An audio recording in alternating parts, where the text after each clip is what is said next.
Marina, obrigado Imagina, um prazer. pelo luxo da sua presença aqui com a gente. Marina está lançando um filme, um documentário, Uma Garota Chamada Marina, dirigido pelo Candé Salles. É um documentário, não chega a ser uma cinebiografia, como Não, dizem, acho que não, né? não. Porque não tem essa preocupação Não, de é um período. narrar a vida Não. toda de Marina. E de lá, Marina, eu tirei uma frase que você diz, que eu acho que a gente podia começar a nossa conversa por aí. Você se define, você e o Antônio Cícero, seu irmão, como dois vira-latas talentosos querendo mudar o mundo pelo desejo. Você está fazendo 40 anos Esse ano, de carreira. é. Né? No momento em que o conservadorismo está muito evidente, muito forte, qual o balanço que você faz desses 40 anos, dessa tentativa de mudar o mundo pelo desejo? Olha, muitas vezes a gente conseguiu. Assim, a minha obra toda com Cícero, principalmente a parte que eu fiz com Cícero, fala muito disso. Até porque é um assunto que interessava ele e a mim. Que quando você compõe, na realidade, com alguém, uma música, no caso eu e Cícero, aquela canção tem que ser meio que a mistura dos dois. Não é ele botar uma letra numa música minha, nem eu musicar um poema dele. E os dois, assim, meus pais são do Piauí. Já faleceram, são no Piauí, não tem nada de grandioso e tal. Meu pai era um homem muito estudioso e acabou indo trabalhar no BID muito cedo, nos Estados Unidos a gente foi. Mas a gente não tem nenhum pedigree, a não ser ter estudado. Cícero formou em filosofia, entendeu? Depois fez um PhD em lógica e matemática. Eu fui estudar música, achava que ia ser regente, achava que eu ia ter uma carreira assim, entendeu? Então, a gente não tinha nenhum sobrenome importante, não era filho de ninguém importante, não era nada, mas sabia muito da vida. Os dois queriam muito viver, queriam experimentar tudo. Então, a nossa união, a gente decidiu fazer canções que traduzissem a gente, porque, o Joaquim, quando você mora fora muito cedo, quando eu morei, eu passei 8 anos, minha infância, eu aprendi inglês antes de português. Você é estrangeiro lá, e você é estrangeiro aqui quando você chega. Então, eu me sentia meio inadequada em qualquer lugar, sabe? Eu lembro que quando eu voltei para o Brasil, eu tive que estudar na escola americana, antes de entrar no Andros, para aprender a ler e escrever em português, que eu sabia falar, mas não sabia ler e escrever. Então, eu sempre me senti um pouco estrangeira, entendeu? E o Cícero também. Então, nossa obra foi sobre isso. Transformar o lugar que a gente vive num lugar nosso, entendeu? Nesse sentido que é sobre o desejo, dois vira-latas. E sem fronteiras, né? É, claro, né? Sem agrofobia. E uma palavra, você definiria a tua música numa palavra? Liberdade, você acha que é uma palavra? Eu acho que autêntica é outra palavra, liberdade. Eu acho que tem a ver com comportamento. Entendeu? A minha música. Agora, acontece o seguinte, eu ouvi muito de tudo, porque quando eu era garota nos Estados Unidos, tocava muito, estourou a bossa nova. Então, na rádio, FM, tocava Tom Jobim, tá? Aquele disco que tinha do João Gilberto com Stan Getz, com Astrud e com Tom Jobim. Isso tocava em todas as rádios. Então, era uma forma também, eu tinha um orgulho danado, assim, uma loucura pelo Tom, porque o Tom meio que deu uma nacionalidade para mim. Eu estudava numa escola pública americana. Ninguém tinha ideia onde ficava o Brasil, entendeu? Então, minhas influências são Tom, Beatles, um pouco da Tropicália quando eu cheguei, entendeu? Assim, que eles já estavam praticamente exilados também, entendeu? A Gal é representante disso. Então, tem a ver com comportamento, com liberdade, com autenticidade, eu acho. Dessas cantoras brasileiras mais tradicionais, você se sente mais próxima de qual? Das mais tradicionais... Uma árvore genealógica da música brasileira. Olha, qual o braço que você... Vou te falar um negócio. É uma que não é muito da minha geração, mas que eu tenho verdadeira loucura por ela. Elisete Cardoso. Porque eu cresci ouvindo ela. Assim, meus pais adoravam ela. Meus pais tinham muitos discos. E eu ouvia muito Elisete. E teve aquele show no Teatro São Caetano, dela com o Jacó do Bandolim. Época de ouro. E aquilo foi uma coisa que foi muito marcante para mim, porque eu queria tocava. O Jacó era um grande instrumentista, né? Depois teve a Gal, teve um pouco a Bethânia, chegaram outras também, mas a primeira, antes de qualquer uma, foi a Elisete Cardoso. Não sei se os ouvintes sabem, assim, vai fazer 10 anos já que eu mudei para São Paulo. E aí, na realidade, eu comecei a compor as canções do Clímax no Rio. Num estúdio que eu tinha na minha casa no Rio. Mas eu terminei em São Paulo. Eu finalizei o disco em São Paulo, entendeu? E tem muito assim, Não Viver Mais com Amor, uma canção que eu fiz aqui, no Rio de Janeiro, que eu chamei a Adriana Calcanhoto eu queria trabalhar com ela, achava que ela era uma boa letrista e tal, eu chamei ela para fazer a letra comigo. Foi ótimo, porque eu adorei trabalhar com ela, sabe? Mas começou no Rio de Janeiro e finalizou lá. O Não Me Venha Mais com Amor não é nenhuma música que comente essa situação de você ir para São Paulo, né? Não, Tem não outras no disco que É. conversam mais sobre isso. E, afinal, vamos voltar a esse assunto. Você é uma carioca, né? Nata. Muito Completamente. com músicas que se referiam aos cartões postais O da tempo cidade. inteiro, né? E houve um momento que você se sentia deslocada. É boa essa palavra em relação ao Eu Rio? acho que sim, mas é que é assim, antes de tudo, essa confusão do Rio começar a ficar ladeira abaixo, antes disso tudo, antes do primeiro governo Sérgio Cabral, foi antes até, ele não tinha nem assumido, não era nem governador, nem no primeiro mandato. Eu estava achando o Rio estranho. Estava achando que o Rio estava sem interesse. Eu senti uma coisa de preguiça no ar, muito narcisista em relação à beleza da cidade, mas nada de novo, assim, ninguém muito interessado em nada. Eu sou uma artista, eu gosto de criar, entendeu? Eu gosto de produzir, de criar. E eu não me sentia estimulada aqui, entendeu? Achava que o Rio não estava ligando para isso e que, de alguma maneira, assim, o Rio estava me colocando num lugar como alguém que já fez tudo que podia fazer e que não precisava fazer nada. Então, um lugar meio cristalizado, entendeu? Falei, não, eu não quero ficar nesse lugar. Eu quero um lugar onde as pessoas têm intenção de me ouvir, querem ouvir o que eu estou fazendo de novo agora e não querem só o que eu já fiz. Aí eu fui para São Paulo mesmo, que o Tom foi para Nova York. Entendeu? O Tom é mais arrojado. Eu não pude ir para Nova York, fui para São Paulo, que é o mais perto que a gente tem. Aí eu mudei de mala e fui para São Paulo. Agora, o que acontece é o seguinte, o Rio, eu carrego ele comigo, dentro de mim. Porque eu sou louca pelo mar. Eu tenho uma história no Rio muito apaixonada, muito ligada ao Rio de Janeiro. E quando eu olho para dentro, tem muito do Rio. São Paulo é uma cidade muito difícil, assim, muito árida, muito poluída. O ar é difícil, entendeu? Difícil de respirar. Você fica cheio de problema de respiração. É uma loucura. E nisso, mais uma vez, podemos lembrar do Tom Jobim, né? Porque ele dizia que de Nova York, né? Vamos botar Nova York e São Paulo. Era Nova York é ótimo, é bom, mas é uma merda. Pois é, né? São Paulo é bom, mas é uma merda. Porque agora, é uma merda, mas é ótimo. Pra São o que Paulo acontece é e isso. Rio. Agora, o Rio, São Paulo, para mim, de certa forma, é mais fácil porque é meu país, eu sou brasileira, entendeu? É a língua que eu falo, entendeu? E é um desafio também, porque é uma cidade imensa, onde você não domina código nenhum, entendeu? Isso para o artista deve ser muito instigante. Para a pessoa deve ter um processo de solidão, de isolamento. Mas é muito interessante, assim, porque no Rio tinha um conforto que eu não queria mais ter. No sentido de ficar lá encostada, só dando o que todo mundo já espera. Né? No que eu fui para São Paulo, eu fui desafiada. E, para mim, artisticamente, foi muito bom. Porque eu comecei a estudar de novo, fazer o curso, estudar música. Eu sempre estudo, entendeu? No filme você fala tem uma frase que eu acho muito boa. As pessoas em São Paulo sabiam quem eu era, mas não sabiam quem eu queria ser. É verdade. Porque eu fui lá para poder me transformar. Nem você, eu acho, sabia quem você Não, queria nem ser. eu. Eu queria descobrir, eu queria que a cidade... Eu tinha alguns amigos lá, poucos, entendeu?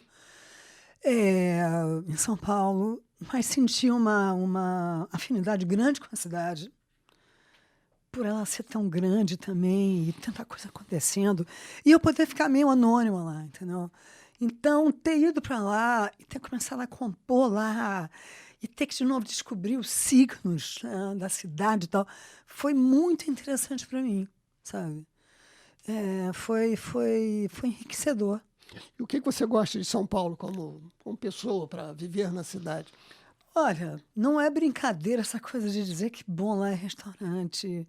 Realmente a comida lá é muito boa. Tanta coisa cultural, entendeu? Tem muita exposição. Tem gente do mundo inteiro lá, trabalhando lá. Então assim, você nunca consegue dominar nem conhecer tudo, entendeu? Então, onde você menos espera, aparece uma novidade, entendeu? E pelo fato também de eu não ser paulista, eu não me sinto obrigada a ter que também lidar com todo mundo. Eu consigo ficar mais quieta, eu sou muito quieta, Joaquim. Eu não sou de sair muito, eu sou quieta. Agora foi de sair mais quando eu era adolescente e tal. Eu gosto de ficar em casa, eu gosto de compor, eu gosto de ver cinema, gosto de ver filmes, gosto de encontrar amigo e tal. E São Paulo me dá um pouco essa chance. Eu não tenho família lá. Cícero mora aqui. Os amigos que eu tenho, fiz agora. A maioria eu fiz agora, entendeu? Então, não me sinto, assim, obrigada a nada. Posso escolher a minha vida no dia a dia. Isso é muito bom, muito livre, entendeu? Eu não sabia o que ia acontecer, entendeu? E uma coisa que eu fico muito, que me deixa muito fascinada são os sotaques. Por isso que começa, como os mulheres faziam, Marginal Pinheiros, o trânsito, não sei o quê. Aquele sotaque, assim, eu fico, que loucura, entendeu? Sotaque, eu fico fascinada, entendeu? Com as quebradas de São Paulo, a periferia de São Paulo. E o que eu te falei, eu não dominava os signos. Para mim, São Paulo era uma Lady Gaga, entendeu? Assim, uma loucura, entendeu? Tinha de Lady Gaga a Torá, assim, coisas para eu descobrir, entendeu? E foi bom. E tem essa frase que é um projeto de vida. Essa cidade faz meu som vibrar e querer viver. Você tem um estúdio em casa? Tem, mas hoje em dia um estúdio, ele não precisa nem ser como esse daqui. Ele não precisa nem ter... Geralmente o estúdio era um acontecimento, né? Hoje em dia, com toda a tecnologia, você não precisa nem fazer isso. Você não pode gravar uma bateria. Você não pode gravar um instrumento tipo um violino, até pode. Mas você pode colocar milhões de coisas digitais, entendeu? Eu gravei vários violões. Até voz eu gravei no meu estúdio. Mas é um estúdio modesto, é uma coisa muito simples, entendeu? Não é um grande Esse estúdio. disco você gravou no estúdio? Gravei. Né? Nesse estúdio, na sua Gravei casa? na minha casa, gravei. Fica em que bairro, a propósito? Eu já mudei de lá, mas eu moro no mesmo bairro. Fico em Higienópolis. Porque acontece em São Paulo é uma loucura. Ninguém fala sobre isso. Todo mundo fala do trânsito. Mas o problema de São Paulo não é o trânsito, é a poluição. Esse é o grande problema de São Paulo. Porque ninguém fala, porque ninguém vê o ar. Mas ninguém vê, todo mundo esquece, entendeu? Mas o ar é um problema seríssimo lá, entendeu? Então você tem que ficar procurando bairros que sejam altos. No alto, para você não perder.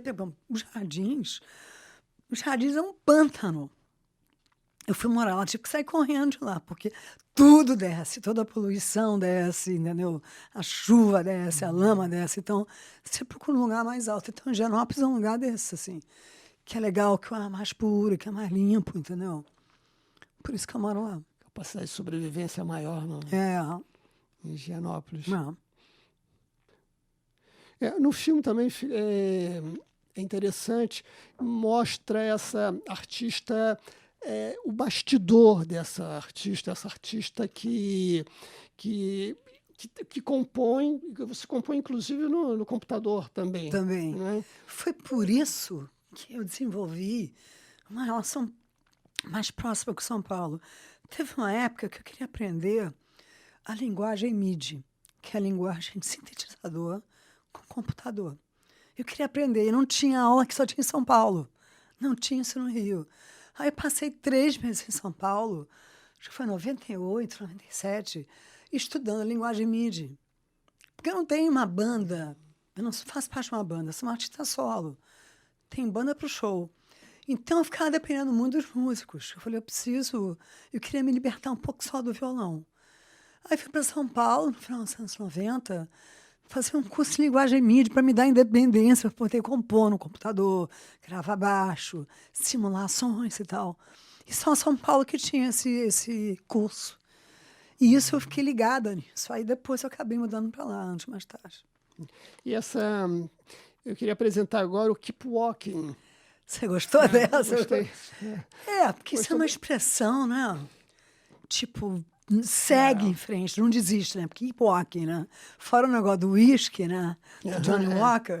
Mas tem esse negócio de keep walking, quer dizer, segue, vai, entendeu? Que representa bem esse momento meu de ter ido. né? Tipo, não, vambora, não olha para trás, arrisca, se joga, entendeu? E tem o clipe de divulgação da música é interessante. O clipe é do filme, só. Só o Kandek fez aqui, só tem no filme. Sim. Porque é você na Paulista de madrugada. Andando, entendeu? De madrugada, Kandek fez o filme, mas não tem um clipe essa música. É bem um novo cartão postal exatamente, aquele momento. De Marina, né? Sabe que eu estou preocupada com essa coisa, porque eu estava vendo um filme outro dia, que passou lá no Festival em São Paulo. Eu estava revendo o filme, eu falei, meu Deus do céu, eu falo tanto de São Paulo, como é que vai ser isso no Rio? Sabe que meus conterrâneos vão ficar chateados e tal? Mas eu sou daqui, então posso falar com propriedade, entendeu? Mas eu sou carioca da gema. Agora, estou em outro lugar, estou em outro momento, entendeu? E como é que está a tua relação com o Rio agora? Bom, eu estou super chateada com o que está acontecendo com o Rio, porque eu não mudei meu título de eleitor. Isso é uma coisa que eu não mudei, eu sempre vim votar aqui, entendeu? E eu fico preocupada com as escolhas, assim, eu não sabia nem quem eram essas pessoas, sabe? Crivella, cara, que eu sabia, porque essa coisa de igreja tomou conta do Brasil inteiro, né? Agora, esse Witzel, esse cara, eu não sabia nem, eu não tinha ouvido falar nesse cara. Então, quer dizer, tem toda uma história acontecendo no Brasil, eu acho que a gente fica muito com quem é parecido conosco, a gente não sabe que tem uma banda, uma outra metade, que está totalmente em outra, que vota no Bolsonaro, que vota nesse Witzel, que vota no Crivella, entendeu? E logo o Rio, que é o cartão postal do Rio, uma cidade super liberal, entendeu? Com essas duas pessoas esquisitíssimas, entendeu? Ficam um só quer acabar com o carnaval, com a diversão do carioca, o outro quer bater todo mundo. Então é uma coisa muito chata, eu estou grilada com o Rio. Preocupada com o Rio. Você só tem vindo ao Rio para compromissos profissionais? Só, às vezes, para ver... Não, na realidade, não. Eu, uma época em São Paulo agora, tenho 6 meses atrás, eu estava muito cansada, porque se trabalha muito lá. É uma coisa assim, é uma demanda, você dá para se trabalhar. É legal, mas é também difícil, assim, você tirar uma folga lá. Aí eu tirei 15 dias de folga. Para onde é que eu vim? Para o Rio, claro. Aí fiquei, assim... 3 dias na casa do Cal Albuquerque, um grande amigo meu, para cá do Candé, depois para cá do Fernando Muniz, depois em Araras. Fiquei os 15 dias com 3 grandes amigos, entendeu? No Rio, porque eu gosto muito do Rio, entendeu? Agora, morar aqui agora que não dá. Mas você não voltaria a morar no Rio? Talvez, mas não agora. Não agora, porque eu acho que está muito difícil e eu não concordo com nada disso, Joaquim. Esse não é o Rio que eu amo. A propósito, vamos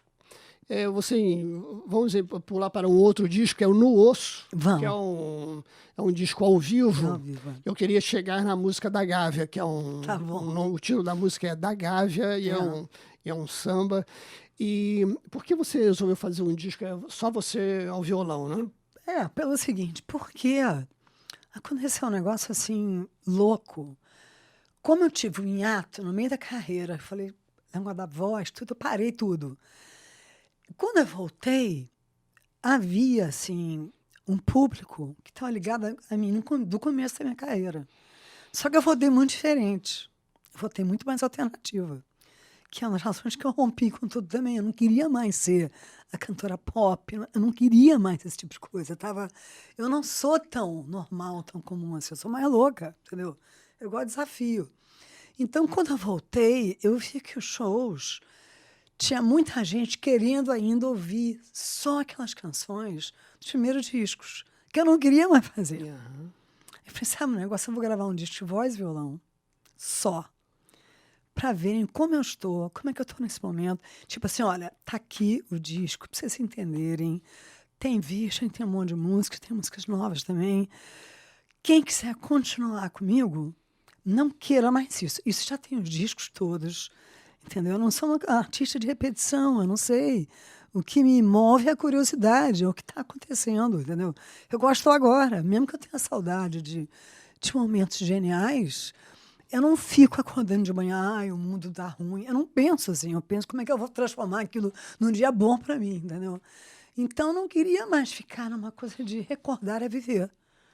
Então, eu fiz no osso, tipo, nada, nenhum enfeite, no osso, voz e violão. Quem tiver comigo, quem não tiver, um beijo, muito obrigada. Os discos estão lá, pode comprar os discos antigos. Foi por isso que eu fiz. E para aumentar esse repertório de novidades, você mostra um samba. Porque eu comecei a namorar uma Lídice que morava na Gávea, aqui. Ela mora em São Paulo. Sim. Ela morava na rua Piratininga, aqui da Gávea. E eu sempre fui uma pessoa ligada à praia, ao mar e tal. E comecei a ficar sempre na Gávea. Eu falei, poxa, a Gávea, entendeu? Aí eu vi, a Alice me mandou um vídeo de uma chuvarada que teve e que a Marquês de São Vicente mostrava a chuva ladeira abaixo e caixote passando. Que eu falei, aí eu fiz a música, falando que da Gávea quando chove é uma loucura, não sei o quê. E comecei a desenvolver isso, a falar da Gávea. E com aquela temática de um amor no morro. No morro, Que entendeu? deu uma ligada com o samba tradicional. Porque na realidade, assim, eu tive o violão, eu sempre tive 2 ídolos, assim, de tocando violão, o Baden e o Gil. Porque eu comecei a tocar muito cedo violão. Super, tive aula de música clássica, não sei, mas eu gostava do Baden, que eu achava o máximo, e o Gilberto Gil. Mas também tocava samba e tal. Então não é que eu não sei tocar. Sei, mas na hora de compor, a coisa é mais pop, entendeu? Aí eu quis fazer um samba clássico para mexer também, para falar, olha, tá aqui o meu sambinha. E na gravação você faz uma apresentação, né? Faço uma brincadeira com isso. Sobre esses problemas que você teve com a voz, né? O que aconteceu? Aconteceu, agora eu entendo melhor. Na realidade, não foi só a voz. A voz, como eu trabalho com a voz, foi na voz que isso se... Talvez se eu fosse um pintor, tivesse ficado paralítico de uma mão, sei lá. Eu não estava feliz com a minha carreira. Eu estava fazendo muito sucesso, mas eu sentia que eu estava aprisionada numa... Eu representava a cantora pop. Não tinha ainda saído Ivete, Daniela Mercury. Não tinha uma nova geração. Vinha assim na geração da Gal, do Caetano e tal, e veio a minha. E eu fui que firmou. Tinha eu e a Paula Toller, que era de uma banda. E aí ficava tudo assim, eu lembro que na Globo, queria que eu cantasse várias aberturas de músicas que eu não queria cantar. E cada não que eu dava era uma inimizade que eu criava, entendeu? E eu tinha muita gente que tinha inveja, eu tinha raiva. Eu comecei a ficar chateada com a minha carreira. Minha carreira me trazia muita alegria, mas muito problema. Muita gente falando coisas que não é verdade, muita mulher com inveja. Aquilo foi me deixando chateada. Eu falei, cara, eu não estou nem gostando tanto do que eu estou fazendo. E aí, tinha que fazer uma época, uma turnê, tinha 60 shows. Eu falei, cara... Aí eu craquei, entrei, fiquei mal, uma ansiedade, não conseguia respirar, não conseguia... Totalmente sem fôlego, entendeu? Tudo emocional e tal. E foi pra voz. De certa maneira, foi bom. Porque eu acho que eu não ia continuar por muito tempo. Eu não estava gostando daquilo mais, sabe? Então, tempo de parada foi bom para mim. Coincidiu com a tua ida para São Paulo? Não, foi antes. Foi bem antes. Foi antes de mim ir para São Paulo. Eu fiquei aqui um bom tempo, ainda aqui. Mas foi problemático, assim, porque as pessoas, quando... Eu me lembro que eu resolvi contar que era uma depressão. E aí achavam que era mentira, sabe? A capa da Bis. Marina diz que é depressão, mas estão dizendo que é mentira. Não tinha nada de mentira. Mas ninguém acreditava em nada, entendeu? Então, eu acho que aquela fase deu para mim, sabe? E aí eu não quis mais aquilo. Não quis mais e demorei para querer voltar. Não parei de compor. Mas não queria cantar, não queria me expor. Porque, na realidade, é o seguinte, o que chama mais atenção de todo mundo é o cantor. O cantor é a sereia, né? Você pode cantar uma música que é horrorosa, uma música que é uma porcaria, mas se a voz fosse... todo mundo morre, vai todo mundo atrás de você, morre afogado, entendeu? Eu não queria isso. Eu queria mais trabalho que tivesse mais sustentação, sabe? Então, eu briguei com isso.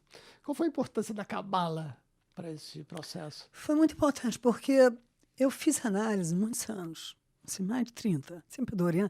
Eu quase estudei, eu quase fui psicanalista. Só que na minha época de vestibular, você não poderia estudar só psicologia, eu tinha que estudar medicina.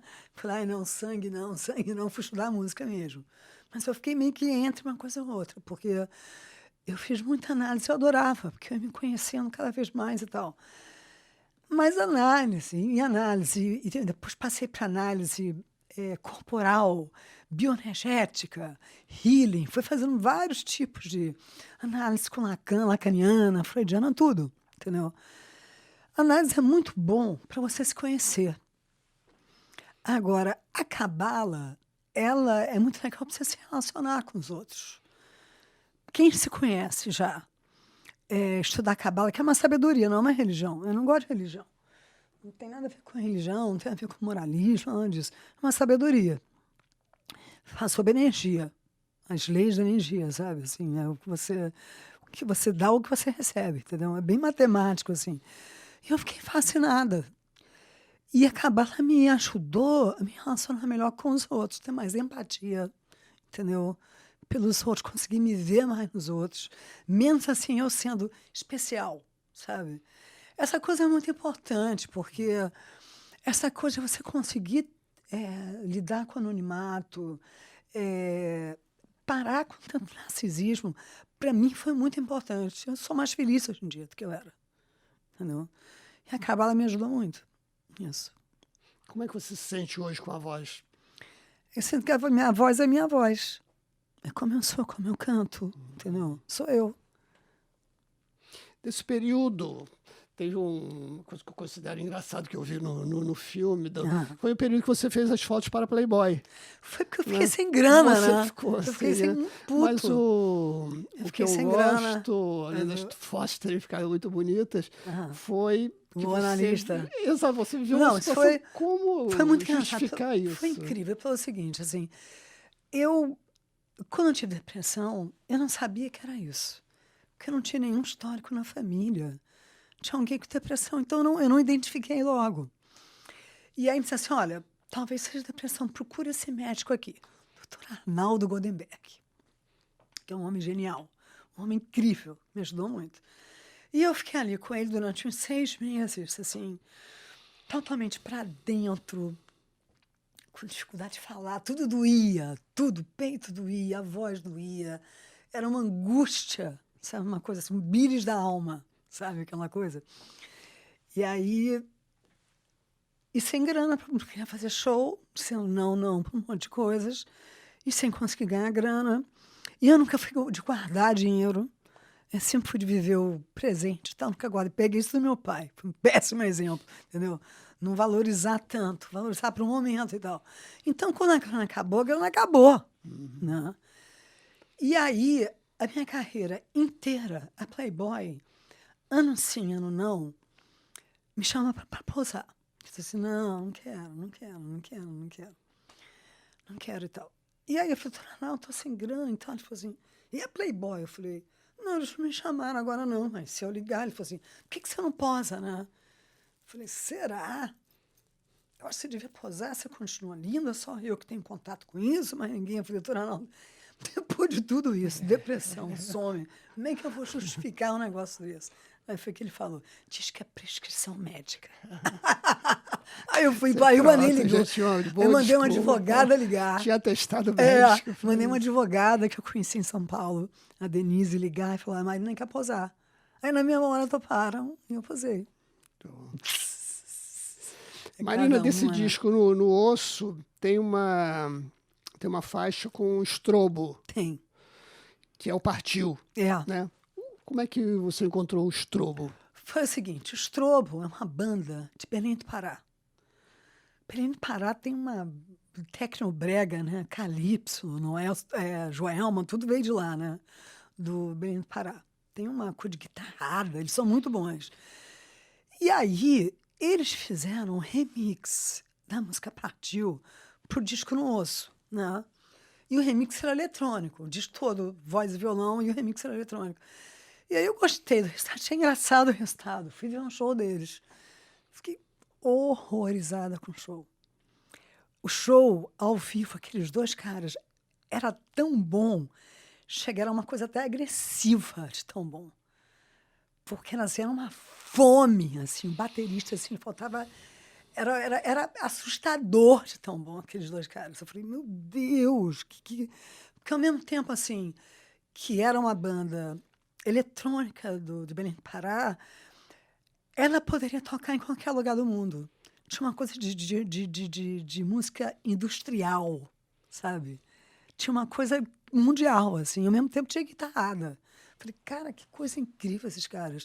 Aí, quando eu conheci o Strobo, eu falei, olha, me deu vontade de voltar a fazer música eletrônica com eles.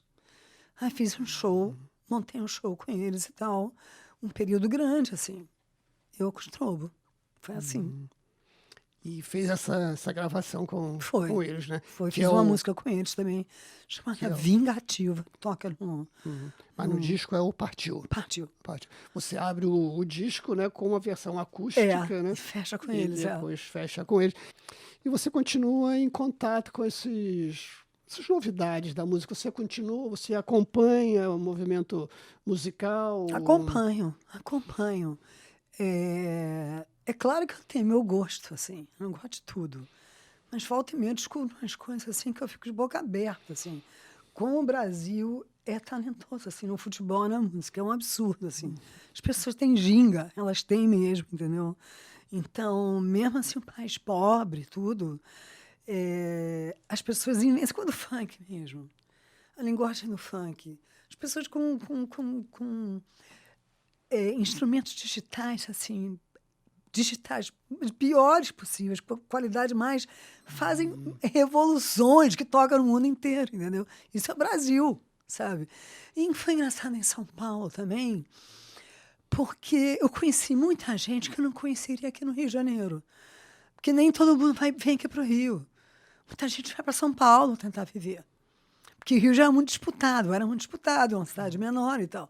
Mas São Paulo tem muita gente do Nordeste, muita gente do Sul, entendeu? Que vai para lá tentar um lugar ao sol, entendeu? Então, eu conheci muita gente lá de música, sabe? Do funk carioca, você lembraria de alguém assim, de alguma coisa para citar? Olha, eu acho o D2, que o D2 também é... O D2 ele é hip hop, mas o D2, ele fez uma música com um cara do funk, do hip hop de São Paulo, chamado Projota. É uma música chamada Elas Gostam Assim. Mas é lasciva, é tão genial. E tem o dedo do D2, entendeu? Então, assim, D2 com Projota é incrível. E a Anitta, eu acho que ela canta... Eu não sou muito ligada, eu não sei. Essa coisa de bunda, eu fico sempre meio... Não tem nada contra, não. Toma, leva. Né? Eu fico, gente, que loucura. Né? As pessoas cantam com a bunda. Mas tudo bem, não tem problema nenhum. Mas eu não fico tão impressionada com isso, entendeu? Você se encontrou com a novidade carioca dos últimos tempos, que é a Letrux. Sim, né? Sim. Aí eu adoro ela. Letícia. Novaes. Eu adoro ela, porque eu conheci ela gravando um especial que acho que não tem mais na Globo, Som Brasil e tal, sobre mim. E a Letícia foi. Eu conheci ela cantando Acontecimentos e grávida. E era uma banda antiga chamada Letusse, que ela tinha. Mas eu achei ela muito boa. E aí, quando ela gravou esse disco, Sem Clima de Noite de Climão, ela foi me procurou, falou, eu queria que você ouvisse. E eu achei incrível o disco. Eu queria que você cantasse sua música comigo. Eu falei, claro, entendeu? Porque, para mim, assim, quando eu saí do Rio, Joaquim, só tinha samba, só se falava em samba, Vila Isabel, não sei o quê. Nada contra, mas o Rio não é só isso. Então, quando a Letícia apareceu agora com o Letrux, deu um alívio, porque eu vi um pouco assim, um pouco a minha onda. A Letrux podia ser minha filha, entendeu? Musical. Então, eu fiquei numa louca de alegria de ter uma outra onda que não é só samba no Rio de Janeiro. Então, gravar com ela foi o máximo. E ela escreve muito bem. Ela é danada. Essa menina, essa mulher, ela não é só assim... de uma banda. Ela escreve livros, ela faz dublagem, entendeu? Ela é o diabo, a Letícia. Ela é muito talentosa, sabe? Então, eu chamei ela para compor também comigo. Mãe Gentil, no disco Novas Exatamente, Famílias, né? Aí já estamos falando do Novas disco Famílias. Novas 2018, Famílias, Novas né? Famílias. Qual é o conceito desse disco, É Marina? o conceito porque Novas Famílias, assim. Eu tive que criar um outro ambiente para mim em São Paulo. A única pessoa que está viva da minha família direto, assim, é o Cícero, mora no Rio. Minha mãe morreu, meu pai morreu, meu outro irmão morreu também. O Beto morreu precocemente, assim, teve um problema cardíaco, era o atleta da família e morreu, surpreendentemente, aos 54 anos, do nada, assim. Teve um negócio, morreu. Então, em São Paulo, eu criei outras famílias para mim, que eu pudesse contar, entendeu? Que eu pudesse sentir com pessoas muito próximas, entendeu? Foi esse movimento. E também porque teve um momento no Brasil em que esse conceito foi muito usado também em relação ao casamento, à união do mesmo sexo, né? Foi aceito isso, foi aberto isso no Brasil, entendeu? Essas novas famílias apareceram. Essa história, assim, cada hora tem uma letra no GLBT, né? Cada hora agora tem um Q, nem sei, um T, tem várias letras, né? Y. Cada hora entra alguém. E essas são novas famílias, entendeu? Que se criou no mundo inteiro e no Brasil também, mesmo que o Bolsonaro não queira, entendeu? É isso que está acontecendo. Então, eu quis fazer um disco em que eu me inserisse nisso também, sabe? Que eu me sinto um pouco assim. Porque antigamente, essa coisa assim de ser gay era quase que uma brincadeira. Um rapaz, um cara namorar outro cara, uma menina namorar uma menina, era parecia um namoro eterno, uma brincadeira. Você não tinha, por exemplo, seguro, saúde junto, você não podia deixar herança, você não podia adotar filho. Agora se criou mecanismos, leis, para que isso possa realmente existir como cidadão. Entendeu? O cara paga imposto, não sei o que, ele tem direito a isso, aquilo, deixa herança para. Lembra a confusão do Jorge Guini com o marido dele? Isso não acontece mais hoje em dia. Hoje em dia você pode deixar. Então, ficou uma relação mais adulta. Está inserida na sociedade. Então, essas são as novas famílias também. A Letrux, nesse disco, ela fez com você uma Mãe Gentil. Fez. Né? Eu chamei porque o Arthur, que é quem me apresentou primeiro essa música, que é a do Strobo, baterista, que te falei que era uma coisa, era tão boa, chegava a ser apavorante, assim, ele tocando. Nunca tinha visto um cara tocar daquela maneira, assim, era lindo, assim. O Arthur virou músico meu, toca comigo, fora Strobo e tal. Ele me mostrou uma demo de uma música genial, louca dele. Eu falei, cara, essa música tem que falar do Brasil. Tem que falar do Brasil, tem que falar do Brasil, tem que falar... Aí eu falei, vou chamar a Letrux para compor comigo. E chamei ela. Ela foi para São Paulo, ficou 2 dias lá, a gente ficou compondo, entendeu? E eu queria ter uma ligação assim com ela, sabe? De composição, de compositor, entendeu? E acabou chamando Mãe Gentil, porque a Letrux adora o hino. Eu também gosto do hino. Então a gente fez várias citações do hino, assim, entendeu? E sobre o Brasil nesse momento, tão careta e tão repressor. Né? Uma outra música desse disco, Marina, é o Juntas. Juntas, que fala da relação Rio-São Paulo. Porque, imagina só, quando eu fui pra lá, um bando de neguinho daqui ficou puto comigo, né? Um bando de carioca ficou chateado comigo. Como é que você vai para São Paulo? Eu falei, gente, é do lado, entendeu? A Rita Lee morou um tempo no Rio de Janeiro, qual o problema, entendeu? O Caetano e o Gil vieram da Bahia, moram no Rio, entendeu? Não tem esse problema, não é uma ofensa, entendeu? Mas tinha esse negócio, então eu quis contar para o pessoal de São Paulo o perrengue que foi. Então eu conto um pouco dessa saga de uma carioca mudando para São Paulo, os cariocas putos. E assim, na realidade, como eu acho que as duas, o Brasil precisa do Rio de São Paulo. Juntas é que faz o Brasil ficar melhor, entendeu? Essas duas cidades. Uma garota chamada Marina na Ponte Rio-São Paulo. Eu digo assim uma hora, isso foi um negócio do Cícero, porque eu adoro compor com meu irmão, porque ele tem um negócio que ninguém tem, ele é muito, o Cícero é muito engraçado. Ele tem umas ignorâncias assim, né? eu propus um assunto de juntas e tal, e ele falou assim, mas cá para nós eu sou mais séria. Por que dispensaria a ponte aérea? Dizendo que eu sou carioca e tal, mas cá para nós eu sou mais séria. Por que eu dispensaria? Isso é típico do Cícero, entendeu? Umas coisas assim na letra. Que é o seu parceiro mais constante, mas você teve muitos Eu tive outros também, mas mais constante porque a gente morava junto e muito ligado e tal. Mas tem vários, né? Cícero hoje imortal. Pois né? é, uma loucura isso. Eu fico feliz porque eu penso no meu pai. Porque ele tem uma admiração enorme pelo meu pai, sempre teve. Meu pai, como eu te falei, meu pai veio do Piauí, mas era um cara muito preparado, ganhou muitas bolsas de estudo e tal. E tudo que o Cícero quis fazer, que todos nós queríamos fazer, ele deixou. Quer estudar filosofia, vai estudar. Quer fazer, vai para Londres, fazer um pós-graduação em matemática e lógica, vai. Ele sempre deu aval para tudo, entendeu? Então, imagino que meu pai ficasse muito feliz, porque meu padrinho, Hélio Jaguaribe, que faleceu há pouco tempo, que era um amigo do meu pai.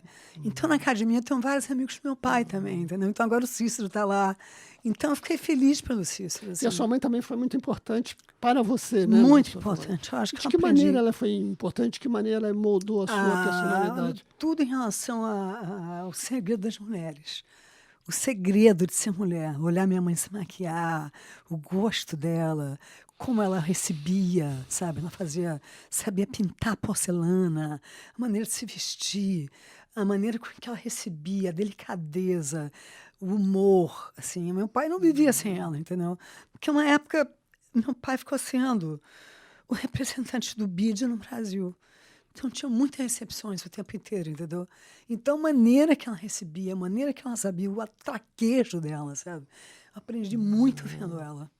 E as mulheres aprenderam muito também com a tua música, com a tua presença, né? Eu acho que você apresenta uma mulher nova a partir da sua estreia. É aquilo que eu te falei no começo do programa. Eu era um pouco assim, me sentia meio estrangeira também aqui, porque eu não era a brasileirinha típica. Eu tinha morado no exterior, tinha vários assim, ídolos de fora, no Brasil, e sempre assim, uma vivência de cidade grande. Rio de Janeiro, Washington, Nova York. Eu não conheço muito interior, não é muito a minha vivência. Então, eu falava muito disso, entendeu? Eu e Cícero, nossas canções eram muito sobre isso. Então, eu era muito independente, sempre fui muito independente. Meus pais nunca se meteram em nada na minha vida. As minhas escolhas foram minhas escolhas. Eu tinha que estudar, eu tinha que parecer uma pessoa bom caráter, que eu tinha ética, que eu era uma pessoa que levava a sério as coisas, mas ninguém se meteu nunca em nada, assim, minhas escolhas sexuais ou profissionais. Eu tinha muita liberdade, então eu queria passar isso nas músicas. Então eu saía só, eu ia jantar sozinha às vezes, entendeu? Normal, no Rio ainda era um pouco... E essa música dos anos 70, né? Você aparece no final dos anos 70, não tinha uma personalidade feminina, era uma geração muito masculina. Eu acho que era, mesmo quando eu comecei, eram mais cantoras. Tinha a Fátima Guedes, que era uma grande compositora, né? E tinha eu, mas o resto era quase tudo com cantora, só canária, né? E na indústria só havia muitos homens. Então foi difícil para mim no começo, os primeiros 2 discos, eu consegui botar um repertório meu e tocar. Porque queriam logo botar os arranjadores. Né? E eu não queria, eu queria tentar traduzir a minha musicalidade. Então foi um pouco difícil no começo. Mas depois do 3º disco, desistiram de tentar. Entendeu? Marina, infelizmente temos que encerrar o nosso programa. Eu acho que é uma música bem sugestiva em encerrar com Juntas.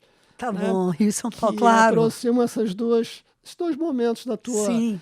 carreira, né? A Marina que começa com o Hotel Marina do Leblon, né? E hoje tem um novo cenário para... Mas algum dia eu volto. Para as músicas dentro. De um lugar que eu acho que por dentro não quer sair. Para isso. Tá? E muito obrigado mais uma vez. Foi um prazer. Obrigada a você.